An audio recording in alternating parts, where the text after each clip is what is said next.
സാക്ഷാൽ ഖബറെന്തെന്നറിയാമോ മനുഷ്യ നിനക്കതിൽ കിടക്കുവാനിനി വേണ്ട ഭീതി. പല ലക്ഷം തട്ടുള്ള കൊട്ടാരമാണതിൻ പൊരുൾ കേട്ടാൽ നിനക്കാകും പൂതി. അനന്തമണി സ്വർഗവാതിൽ, അതിൽ നിനക്കുണ്ട് സ്വർഗീയ കാവൽ. ഇനി നരകമാണെങ്കിലും അല്ലാഹു കാരുണ്യവാനാണ്, ഭയക്കേണ്ട മോനേ.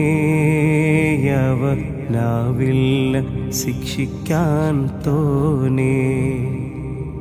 പുതുമാരനെപ്പോലുറങ്ങ് എന്ന് പുന്നാര നബി ചൊല്ലി അന്ന്.